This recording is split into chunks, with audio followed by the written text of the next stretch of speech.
Pour toi, c'est quoi être une femme aujourd'hui? C'est encore difficile.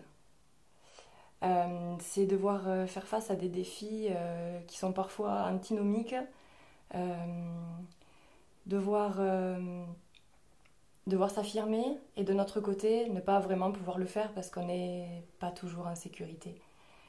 Euh, Vraiment avoir envie de sortir vêtue comme je veux dans la rue et à la fois changer de rue le soir pour être sûr de passer à un endroit qui est bien éclairé. Voilà, c'est devoir faire face à des choses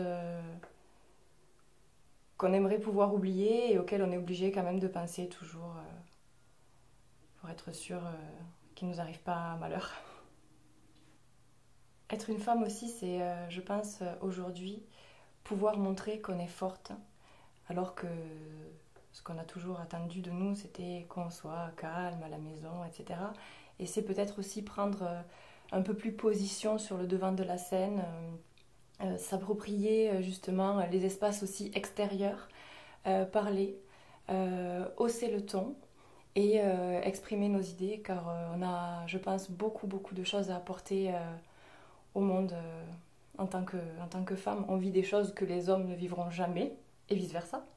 Mais du coup, je pense que c'est une richesse que l'on doit partager. Est-ce que tu connais ta part de masculinité? J'ai mis longtemps à l'accepter. J'ai mis oui, très longtemps à l'accepter. Je restais. Je voulais coller à mon étiquette de fille fragile, douce, délicate. Mais j'aime bien dire des gros mots. J'adore ça. J'aime bien être forte aussi, déménager des trucs. Voilà, ça me fait du bien aussi de libérer la puissance que j'ai en moi.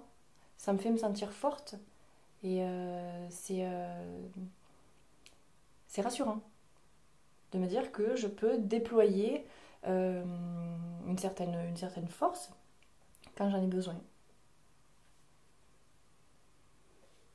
Est-ce que cette force est l'apanage des hommes? Ben justement non, justement non, cette force elle peut également être du ressort des femmes, être déployée par nous. C'est justement, on revient toujours au yin, au yang, hein. Il y a toujours une part de yang dans le yin et une part de yin dans le yang. Et donc je pense que comme nous, les femmes, on peut être fortes, volontaires, colériques parfois. Les hommes peuvent aussi être délicats, sensibles, se montrer fragiles. Et qu'il n'y a aucune honte à ne pas coller à son stéréotype de genre. Le genre, c'est quelque chose pour moi qui est très fluide. Et d'ailleurs, on voit bien aujourd'hui, et c'est un bonheur, qu'il n'y en a pas que deux. Et que voilà, les mentalités s'ouvrent à ce niveau-là. Moi, je me sens complètement femme. C'est plus facile à vivre dans la société. Mais voilà, faut pas oublier que qu'on est tous différents et qu'on a tous des parts de masculinité, de féminité, en des proportions différentes. Quelle relation tu entretiens avec les hommes? Euh, j'ai de bons rapports avec les hommes. J'ai aucun problème à les aborder, à avoir des relations, que ce soit professionnelles ou amicales avec.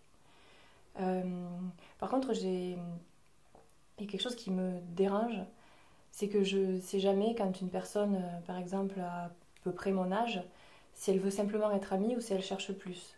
Et moi, je donne toujours le bénéfice du doute parce que ça serait très présomptueux de présumer que la personne vient dans un but de drague ou je ne sais quoi. Et malheureusement, je me casse souvent les dents et c'est souvent comme ça en fait. Donc voilà, je donne le bénéfice du doute, mais j'essaye de faire attention aux intentions qui sont derrière.